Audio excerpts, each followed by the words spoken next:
Yeah, exactly.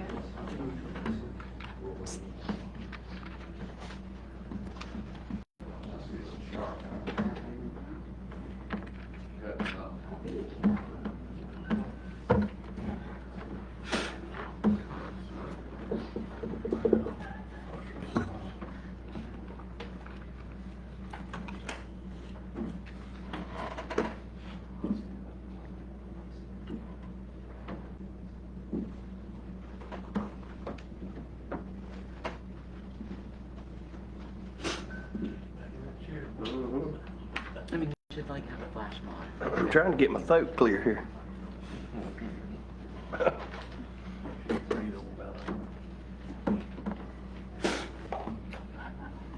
All right, let's get started. Y'all have to bear with me. I'm getting a cold. All right. Mr. Ralph, if you do the invocation. That too. Gracious Heavenly Father, we thank you for this day. We thank you for this time we can come together, do the people's business. I ask you to just be present, guide our hearts and our minds and our actions here for those that we serve in this community. I ask you a special hand of protection for those who serve us and protect us, our law enforcement, our military. In Jesus' name I pray. Amen. Amen. I pledge allegiance to the flag of the United States of America and to the republic for which it stands, one nation, under God, indivisible, with liberty and justice for all. All righty. Okay, can I get approval of the agenda? Mr. Chairman? Yes, ma'am. We are recommending to pull tab 8. There is a bid protest. Item will come back to you. And tab 15 is also being requested to be tabled, and that will come back to you at a future date. Additionally, you have one add-on item. It's a memorandum of understanding between Wakulla County and Northwest Florida Health Network to administer the regional opioid settlement funds. We're recommending that you add that onto consent. Yes, ma'am. Can I get a motion with that add-on? Motion to approve. I have a motion. Second. I have a second. All in favor? Aye. Aye. Passes 5-0. All right, citizens to be heard, Ms. Jessica.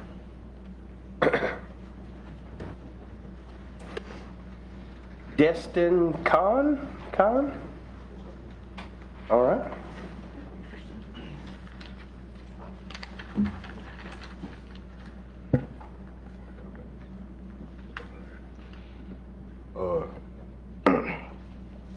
Good evening, Commissioners. My name is Destin Khan, and I live on Conwood Street in Crawfordville. I'm here tonight to share a little bit about my 4-H experience and to say thank you to the Board of Commissions for the support of the 4-H programs.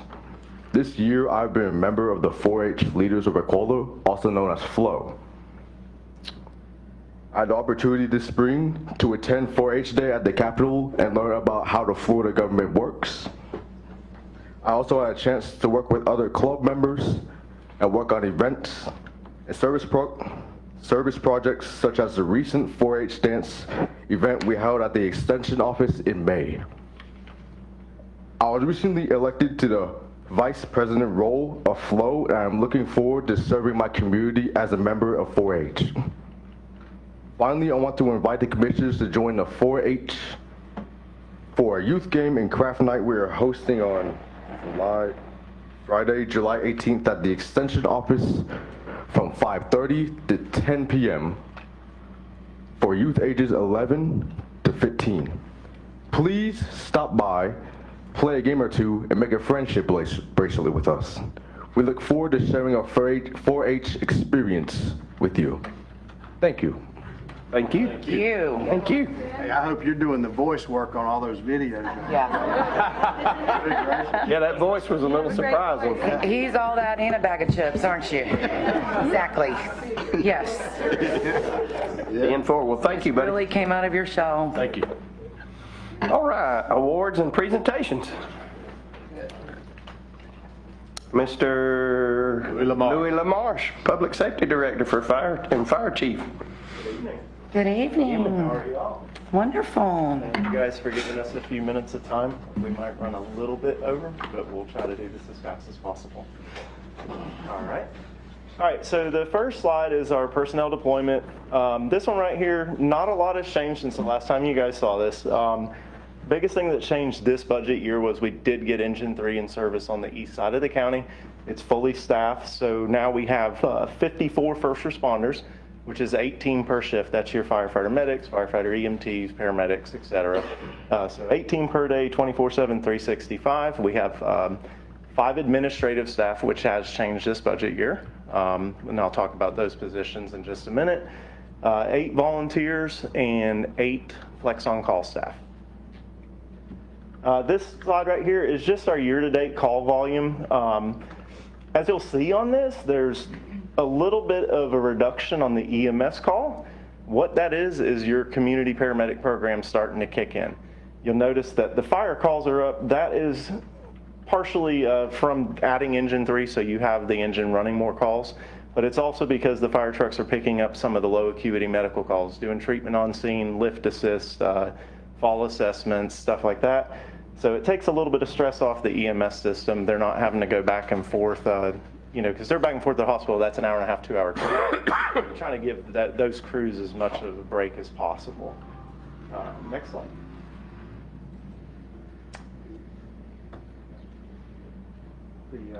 There you go.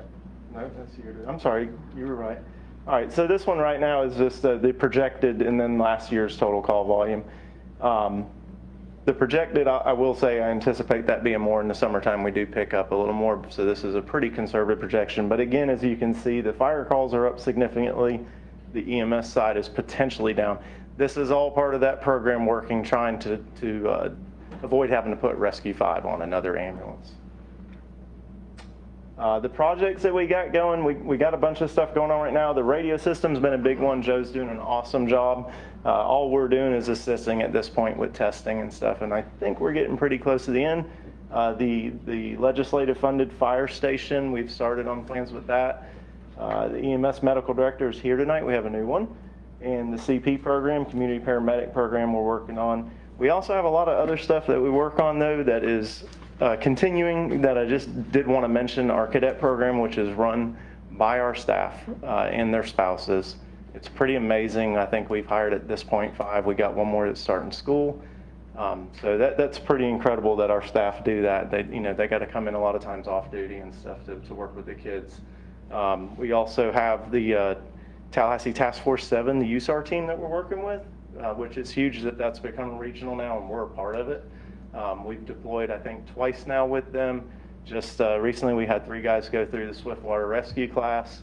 So it's a pretty big deal for Wakulla to be involved with that. And then we're also starting off, it's in its infancy, but the design of our new training facility. The administrative team, this was your big change this year. We brought on, Marvin Walters retired, as y'all know. We hired Assistant Chief Lewis of Personnel and Operations, and then we promoted Jerry Johnson to Fire Division Chief, and we hired Randall Waltman as EMS Division Chief. Kelly left us. We hired Zana. We're super happy with Zana. She is amazing. She's picked up right where Kelly left, and everybody loves her. She's really the glue of the department, and she keeps all of us guys in check. So that's working out. The Fire Division Chief position, just to give a really quick rundown of what he does, is everything fire. He is prevention, he is training, he helps design the trucks, he basically lives it. Does all the research, he makes sure that our staff, our men and women, are trained up to the highest level, all the new tactics and everything. I mean, that's his responsibility. The EMS chief is exactly the same. Chief Waltman is kind of heading up with Chief Lewis, the CP program design, how we're implementing it, how we're going to get to where we need to get with it.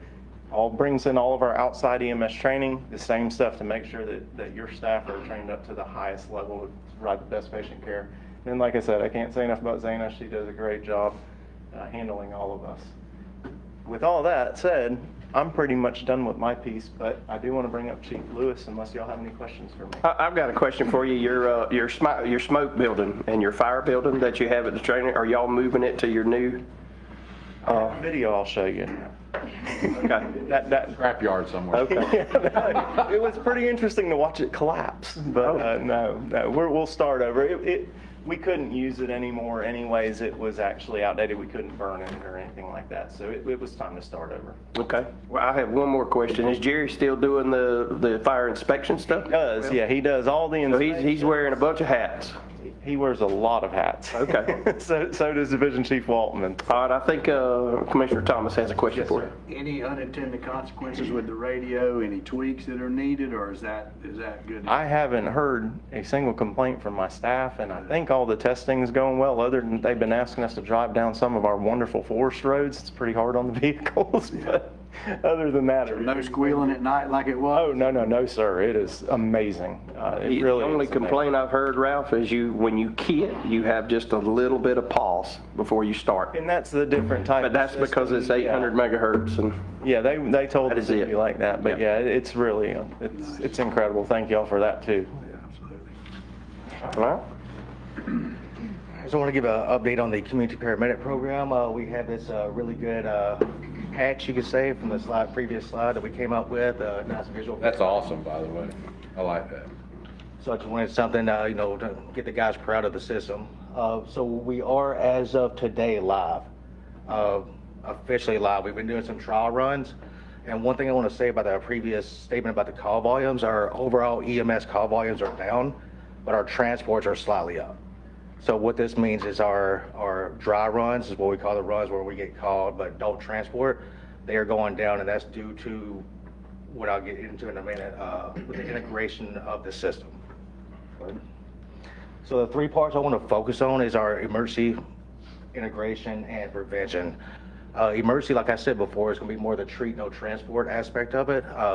What I really want to focus on to start with is going to be the prevention. That's where we're going to make the biggest difference in our community with the education, and specifically the education and fall prevention. And we're going to be doing some social assessments as well. With the fall prevention, last calendar year, we did 534 calls due to falls. Some of them are unavoidable, but a lot of them are avoidable. We have elderly people, community members, that has shown in national studies and people that's done this system before, that if we go and do a assessment of their home, I mean, you might have somebody that's on an oxygen, has 100 feet of tubing. That's a trip hazard. Carpet, or even the arrangement of their living room. So these elderly people can fall, and then that changes their life. I mean, they may not have a good quality of life after that. Mm-hmm. So if we can track this and really do a good job with the prevention area of this, we'll improve the quality of life of our community, as well as help us with our call volume and keeping these ambulances available. The education part, I really want to hit on CPR. I did some research today, and we're at 31% of bystander CPR. What bystander CPR is before we get to the scene, it's the family member or somebody else starting CPR besides us. We're at 31%. I really think that if we push education in the community, we can get that up to 50%. When we did this previously over in another place, there's a direct correlation from what I saw with the bystander CPR and the people we get back from cardiac arrest. And when I looked at the numbers today, we're at 31%, and then it showed about a 31% of the people we get back we call ROSC. So what I'm hoping is if we can raise that up, then we'll be getting more people back, and hopefully more people leaving the hospital from cardiac arrest. Integration. So integration is going to be a really big piece of this, and it's going to be evolving. This system's a living system, and it's going to continue to evolve based off the needs of the community and what we see that we really need here. We are working for, and I'll get to that in a minute. So home health, local providers, and hospice are the three I put on here because this is what I'm seeing that can help the community the most. I mean, there's some gaps in healthcare, and us working with these different people can really make a difference in the community. Go ahead. All right, so I want to start with partnerships since I just got off that. So the partnerships we're working on right now is the local health department. That's going to be a really big one for us. We've already had some conversations. Chief Altman's doing a great job reaching out to people. HCA in Tallahassee and local, we've had multiple meetings with them, and there's programs that we're trying to get in place. One's a sepsis prevention program. So say you go to Tallahassee to get a surgery done, the potential of getting sepsis can be pretty high if your wounds are not taken care of. So we want to show up, make sure that you're doing what you need to do, and hopefully prevent you from getting even sicker. Let's see, nursing home. What we noticed in the past, and I'm not sure if it's going to be the same here, is there's a gap in trying to get people that need skilled nursing facilities or actually care on a regular basis, trying to get them in. There might not be a whole lot we can do, but evaluating that and trying to get them in touch in the healthcare system of the people that can help them get there. Because a lot of people don't know how to navigate the system. This system can be pretty complicated. So just having somebody there that can help with that process will help the community out substantially. So our trial, so we ran right at 15 trial patients. This is directly community paramedic, as well as a lot of patients for lift assist that we've been trying to start a fall prevention with our engines. And this has taken a burden off of our ambulance crew. And it is keeping ambulances available more often for the true emergencies. So that's been working out really well. We have right at 30 referrals that we will be reaching out for this upcoming month. And it's looking like this, especially when we can get partnerships with HCA and our local providers, our primary care providers. We're going to be probably have more patients of what we can handle, which is a great thing. So there's a lot of interest in this program, and we're moving forward in a really positive way. So it's taken, 7-8 months now, but we are moving forward in a direction that is going to be really good for the community. Do you have any questions about the community paramedic before we go to the medical director? Mr. Chairman, may I ask? Yeah. I was gonna ask you, how do you go about these social assessments? Are those directly from like hospital or primary care, home health, those kind of referrals, or? Those kind of referrals, we also, it's more of a socioeconomic. Okay. So it's medication reconciliation. Okay. People can't get their medications, trying to get them to a primary care or to hospital or other just the care they need. I mean, it's a really wide range. So. Okay, I was just asking. Yeah. And so Eden Springs, I know y'all used to go down there quite a bit, but y'all are working directly in with assisted living like those places? We're working more with like for them to get in, they have to have a referral from like a doctor or a hospital. So we're working with different individuals trying to bridge that gap, or at least get the contacts for these families to reach out to. Like I said, like from our experience in the past, there's not a whole lot that we can do, but if we can get them in touch with the people that can make a difference, that's what we want to do. Okay. So is it pretty easy just to make, how do we do a referral to you to see if you can help certain I'll get you in patients? touch with Chief Waltman. Our internal referrals are working really well. We're getting a bunch of them. I'll get you in touch with Chief Waltman, and he can walk you through that. Perfect, thank you. Okay. And just so. In other words, I don't know. We have to get. No, it's fine. No, it's fine. I was just wondering what the process was. I appreciate And to it. kind of put it in layman's terms for the public, if a person that needs care gets a referral from their doctor, then you guys can come in and help, like with cleaning, like the septic thing, making sure their wound's clean, helping them get their medicine, that type of thing. Is that? Yes, sir. Okay. All right. Good. Thank you. So we are going to. Any other questions? All right. So we're going to introduce Dr. Kobe Redfield. Dr. Redfield came on to us officially on the 15th, which was yesterday. He is an Army veteran. He was in the Army for 10 years as a physician. He was part of the damage control surgery team, which is pretty awesome. And he's done, I'm not sure how many deployments, but he did 2 deployments. So he has actual combat experience as far as on the surgery side. He did graduate from FSU as a physician. He did his residency and fellowship at Harvard, which is really cool. As far as publications, one of the big ones, he has a publication on cardiac arrest as quoted or referenced by the American Heart Association. So without further ado, this is Dr. Redfield. Welcome, sir. Welcome. I wish I had a voice like he did. That was impressive. I'm Dr. Kobe Redfield. I'm really excited to jump in here with these guys. I worked with a lot of them in other agencies. There's so much potential here, and I'm so excited to get involved. And they've been really great getting me adjusted to everything as well. So, any questions for me? Well, first off, thank you for your service. No problem. Absolutely. We're excited about it. We're excited about it. Awesome. I'm excited for that community paramedic program too. I think it's going to be helpful for you guys. So. I agree. Any questions? All right, thank you, Doc. Thank you, welcome. So now I'm going to bring up Chief Waltman, so y'all can chat with him, ask a ton of questions. But he wants to thank everybody from the EMS, like all the sponsors we had through the. So.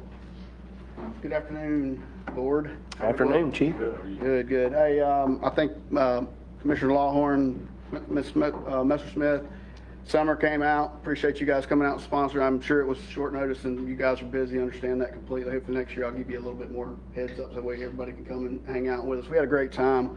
Off-duty staff came in, on-duty was there.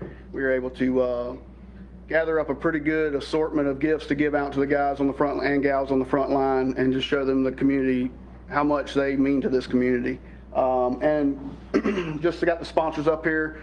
Go ahead and read them off to you. Air Life One, Jimmy John's, No Shoe, Hydro Engineering, Wakulla Sands, Songbird, Nail Salon, Terra Kaiser with University Lending, Gulf Coast Lumber, Max Market, Hutton Seafood, Family Coastal Restaurant, Ace Hardware here in Crawfordville, NHC Homes, CWB Engineering, San Marcos, Coastal Trailer, 3Y, Maurice's, Waypoint, Just Fruits, Golden Construction, Rockies, Fantasy Outfitters, RMS Marine Supply, Prime Meridian, Crumbs Mini Mall, and that Family Fun Day was one that slid in there somehow.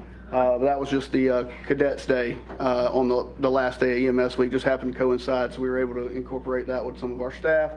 Castnet and Tropical Trader. The restaurants that you see up there actually donated a lunch to everybody on shift that day. Awesome. So that was really nice that we were able to provide food for all the guys to come by and gals to come by and grab some lunch. It was, if I didn't actually calculate a value, but I would say it's close to $4,000 was donated from this community to sponsor our guys on the front lines and give back to them to show them how much they were appreciated. Hopefully next year I can one-up it. I won't go too crazy so I can keep building on it. But it was really nice, and I know a lot of great response from the crews and how much they felt appreciated from that. So it was fun. We did a little bingo to give away some of the bigger items, like the Fantasy Outfitters give a 4-hour charter, so that was pretty nice. So yeah, that was it, and just want to give thanks for everybody that participated in that. Chief, how long have you been with us now? Well, I was here 10 years, went down to get some supervisor experience down in Franklin County, which is 6 years, and now I'm back. So we're looking at about 10 plus years now. Okay. So with us, so yeah. Well, we thank you for coming back. Yes, sir. Yeah. Any other questions while I'm up here? Thank you. Thank you. Very good. Wakulla County Internal Audit Report presentation.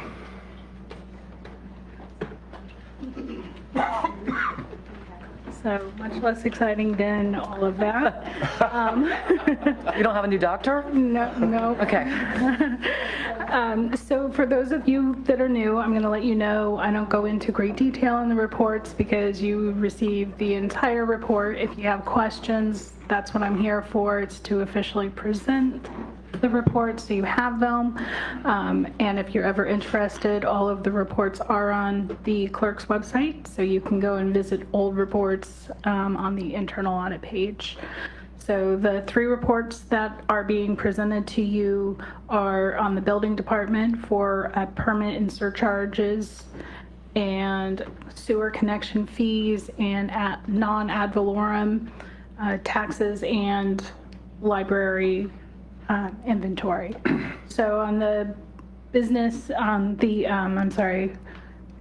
building report, there were a few things that were noted that the charges were not matching what was in statute. It changed in 2017, so that had been going on for a while, And the office manager that's there now kind of picked up the process that had already been in place for a long time, and she has been on top of making all of the corrections that were noted in the audit report and going even deeper than that. So great job on that. The sewer connection fee, the biggest issue noted was it was not officially brought to you guys to approve the waiver of those connection fees. And the non-ad valorem assessments, it was noted that if you increase those to a great extent, you're going to lose money because they pay for them a year in advance because of the way the tax rolls work. It's not going to make sense to collect $1,000 because labor and everything doesn't make sense. But if it's a significant amount, it's something to note. And for the library, they were doing a great job with their record keeping. They were tracking all donations they received. They just needed to get that information over to finance and to get all of the inventory, all the books, materials that the library has on the financial records. But that's because of a new change in GASB standard. So it only went into effect this year. So it wasn't an issue. It was more of a, hey, just make sure that's taken care of. So any questions? Mr. Ruff? Thorough report, thank you very much. I noticed that Brandy and David both acknowledged they agree with the findings and steps were put in place to correct those items noted. Mechanism for how do we follow? Do you go back and double check that, or is that something that you're going to check next year? Or it's something that it hasn't been an official follow-up report written, but it's something we touch base on, and that actually brings up a good point. When I was doing the connection fee, I saw some things where there was a report a couple years ago on sewer revenue, and those suggestions had been put in place. Everything was good from that point forward, like getting the deposits from the builders and all of that, because that hadn't been done when I initially did that first audit. So there is some follow-up, but there's not an official report written. And I'd like to make sure the public watching at home realize that you're a county employee. I am. Right? So you're not an outside auditor. Correct. Found problems. This is a matter of self-policing, where we're policing ourselves. Yes. And we found the issues. Thank you for finding that, and thank you for acknowledging that. And so that's the way it's supposed to be. We catch them internally. No one's perfect. We fix things and move on. Then we don't need the outside auditor. Yes. So you're kind of a first line of defense. Yes, correct. It's still internal. You fix it before somebody on the outside sees it, and you're doing better than you would be in the reverse situation. So my main job is to add value to the organization. That's what an internal auditor is supposed to do. So hopefully I'm doing it. Thank you. And we appreciate you. Thank you. Karina's done that. She does an excellent job for us, and she's exactly what we wanted when Greg and I recommended that we hire an internal auditor. She's doing exactly what we wanted to happen, and part of what she's done is the whole plethora of operations for her to look at. And she's about weeded her way now through all of them. So now it's, like you said, it's probably time to start recycling that. And but there was the list was long, but yes, like you said, we deal with a lot of stuff, and I think we do a really good job, and this only makes us better, and we're proud to have her, and we thank her for what she does for us. Good job. Thank you, ma'am. Good job. Thank you. All righty, let's go into consent. Motion to approve consent. I have a motion, Second. and I have a second. Mr. Chair. Yes, ma'am. Before we go on, I just wanted to make sure that we are adding this add-on onto consent, correct? Yes, ma'am. Okay. We are adding it. Yep, the NWF. Yep. We are adding it to it. Yes, ma'am. All in favor? Aye. Aye. Passes 5-0. All right, general business. Good evening, Commissioners. This agenda item requests board acceptance of the East Wakulla County Sewer Feasibility Study and requests board direction of Dewberry Engineers' recommendation of alternative 3 facility upgrades with county. Wakulla County received money from Florida Commerce Community Planning and Technical Assistant Grant Program to conduct a feasibility study of the current sewer infrastructure on the eastern part of Wakulla County. Dewberry was engaged as the firm to conduct the study. Dewberry specifically reviewed the following 3 sewer facilities: Winco Utilities, located in the northeast part of Wakulla County in Opportunity Park, the City of St. Mark's wastewater treatment facility located on the St. Mark's River, and River Plantation Estates located on the Wakulla River. After thoroughly reviewing the current infrastructure, researching the alternatives, and addressing future needs of the county, there were 3 recommendations made. Alternative 1 is to do nothing. Alternative 2, facility upgrades without the county, allow the current owners of the facilities to upgrade their respective facilities. And alternative 3, facilities upgrades with the county, assumes that Wakulla County would obtain ownership of Winco, construct transmission mains to redirect flow from St. Mark's and River Plantation Estates, decommission St. Mark's and River Plantation Estates, and upgrade Winco's capacity to accept flow from St. Mark's and River Plantation. Motion to move option number 3. I have a motion. I also have Trevor Burt here from Dewberry if there are any extra questions or additional questions from the board. Oh, hi, Trevor. You snuck in. All right. Well, we have a motion on the table. Option 3? Is it alternative 3? Not option. Yes, thank you very much. It's a Alternative. word thing today. Blame it on the sinus medicine. It's a vowel. Okay.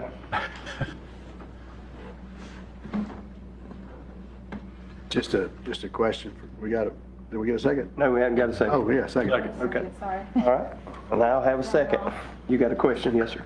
So I talked to staff earlier, so I just want to confirm for the public that this, if we choose option number, or Alternate. Alternative. alternate number 3, then that's going to give them the ability to move forward. But you're going to bring us back numbers. You're going to bring us back an overall plan. So we're not committing to the $90-something million tonight until we see the whole package. That is correct. Okay. So alternate number 3 obviously is going to give us the best potential environmental impact, because it's, alternate number 2, certainly they could bring theirs up to standards, but it's going to be very limited in how it affects the environment. So this would allow us to have more capacity, that we can bring, 962 more lots onto the system. And hopefully, if we can achieve that with the funding you guys have been so successful at bringing in, then that's going to be a big win. Absolutely. Yeah, and just so the public understands, that'll pull those small sewer plants from St. Mark's off of the St. Mark's River, and the one by Wakulla River off of the Wakulla River, and it will move this to a bigger plant on the northeast side of the county, just so the public understands what all we just said. And the intent is not to spend county dollars on this, but our plan is we'll take this plan after tonight. We'll take it to review it with DEP to get their blessing on the plan. There's currently a line of grants that are out there that we were noticed the other day. This will be our top project that we'll be applying for that. And then if we don't get that grant from that, we'll put it as we'll be asking you guys to put it as a legislative priority next year. Absolutely. Okay. All right. Chair, Yes, I just ma'am. want to thank Trevor for putting up with all of us and our silly questions and all the things that you do every day with harebrained ideas and. This is Okay, there you go. Thank you, Trevor. All right, so we have a motion, we have a second. All in favor? Aye. Aye, passes 5-0. All right. Tab number 10, new word for the day. This agenda item requests board direction regarding legislative liaison services. We're in the final year of legislative liaison services provided by CAS Governmental Services. During the past 4 years, CAS has advocated for us and produced the following for Wakulla County: $6.25 million for an EOC, $750,000 for a new fire engine, $800,000 in design services for a new library. Staff is requesting board direction. If approved to seek legislative liaison, staff will competitively procure a legislative liaison and present the top firm to the board for approval. If not approved to seek a legislative liaison, staff will serve as the liaison for the county during session, continue to submit appropriations requests, and continue to advocate for Wakulla County with state agencies. Mr. Chair, I'd like to make a motion on option number 4. It's not on the list. You know, we spend very little money for the services that we get there, and if you look at the amount that's been brought in, it's tremendous. You know, we get a humongous return on the people's money. So I make a motion that we waive our policy and we renew our current contract with our current provider. They have great relationships in the legislature. You know, they say you strike while the iron's hot, and their iron is hot. And I think we need to keep it hot. I agree. All right, second have a that. motion. A second. All right, have a second. All in favor? Heather, one question. Do we need to specify amount of time? Can we renew it for, say, another 3-year term like we had before? I think I would take this as direction to staff because we still have to make sure that our current provider is amenable to that. And so this agreement will come back to you all. Fair enough. And we'll work out those details in that agreement. Thank you. Motion stands. Okay. I have a motion, I have a second. All in favor? Aye. Aye. Passes 5-0. Alternate number 4. All right. Tab number 11, this agenda item requests board approval of a resolution authorizing the submission of a grant application to the Hazard Mitigation Grant Program for Hurricane Helene, seeking funding for the demolition of a building at the Big Bend Maritime Center, designating the county administrator as the county representative and signatory for the grant application throughout the entirety of the grant review and evaluation. The removal of this structure will reduce the chance of wind and flood damage to the structure itself and keep any portions of the building that might become debris in a storm from damaging nearby properties. The Hurricane Mitigation Program provides 75% of the funding for this. This project is estimated at $25,000. The county will be responsible for $6,250. Staff is recommending board approval for this agenda item. I have a motion. Second. I have a second. All in favor? Aye. Passes 5-0. They got to pass the one microphone that they have. We need those like a Golf Triumph where you literally physically just pass them. Tab 12, this item requests board approval to reschedule the September 2nd, 2025 regular board meeting to Wednesday, September 3rd, 2025, and approval of the revised fiscal year 25-26 budget and value adjustment board calendar. Motion to approve. I have a motion. Second. I have a second. All in favor? Aye. Aye. Passes 5-0. All right, public hearings, we move on. Planning and zoning. I'll kick this one off, Mr. Chairman. The first item is an application for final plat for Pleasant Ridge, FP 2501. This item is seeking approval of a final plat for a 96-lot residential subdivision. The subject property contains just over 25 acres, is located on the south side of Dr. Martin Luther King Jr. Memorial Road, across from Mallard Pond subdivision. If any commission member has any ex parte communications, please disclose them for the record. None. None. If there's anyone here who's going to provide any information regarding this application, please stand up to be sworn. Do you swear or affirm to tell the truth, the whole truth, and nothing but the truth? Thank you. Mr. Wade, you just here for questions, correct? Yes, sir. Motion to approve. All right, I have a motion. I have a second. All in favor? Were you allowed to have a question or? Yeah. I've had several people call, email, I just want to propose possibly look at tabling this until we get some sort of update with the impact fee study. It was voted in November and we still have no updates. Would this be already, being that it's already been It's down for final plat. Would it fall under that? Okay, so if you move forward with impact fees, they wouldn't be payable until, at the earliest, building permit, and at latest, usually CO. So it wouldn't ever be you cannot, under state law, collect impact fees at plat. Right, okay. Well, I guess my question was. I think this one's too far along, is what she's. Yeah, okay. No, she said you can never collect impact fees on what? Yeah, you used to be able to collect them earlier, but the state legislature changed section 163.31801, that the earliest you can collect an impact fee is at building permit.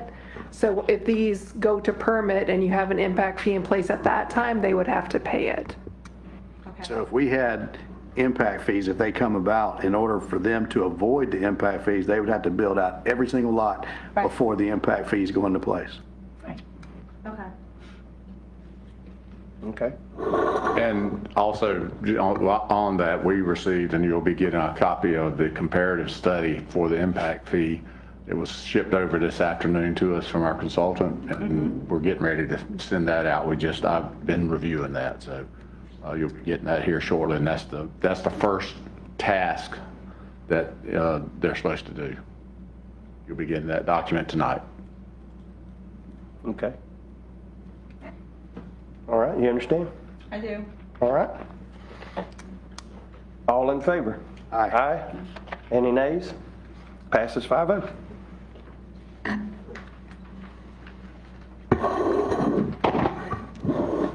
Thank you, Mr. Chairman. The next item is also an application for a final plat.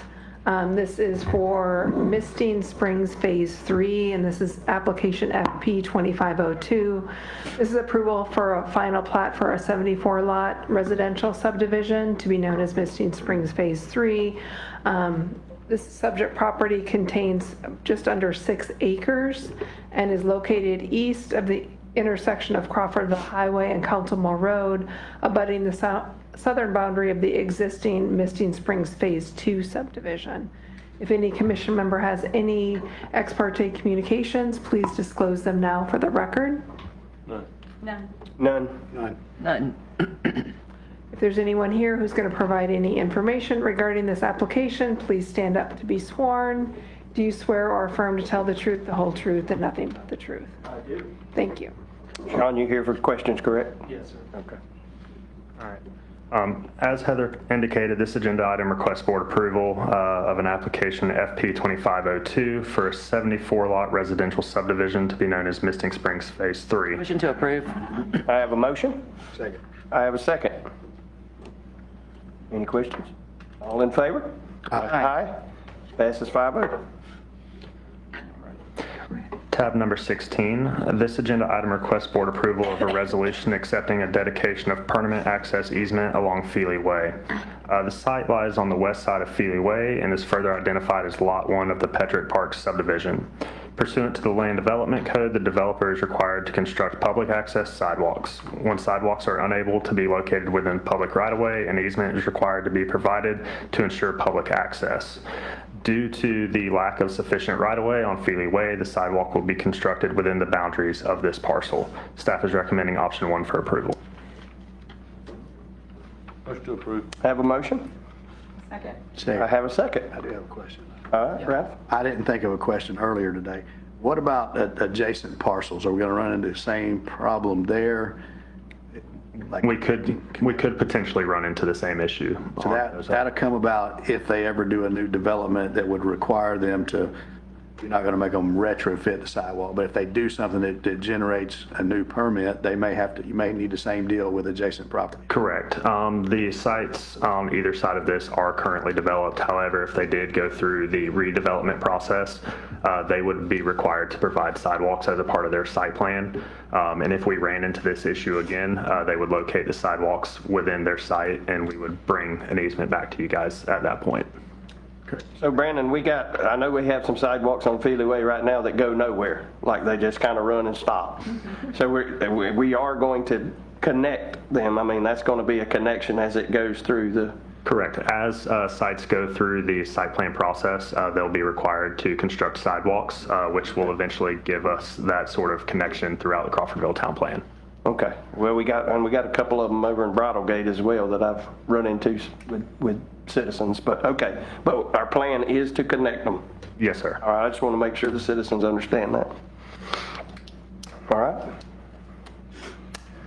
Have a motion on the floor? You already made the motion? All right. Did I get a second? Okay. All in favor? Aye. Aye. Passes 5-0. Sorry, I got off track asking my question. All right, Commissioner agenda items, County Attorney. Nothing additional this evening. Okay.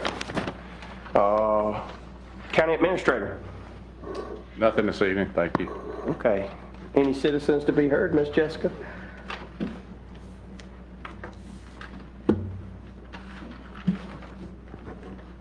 Mr. Andrew Riddle.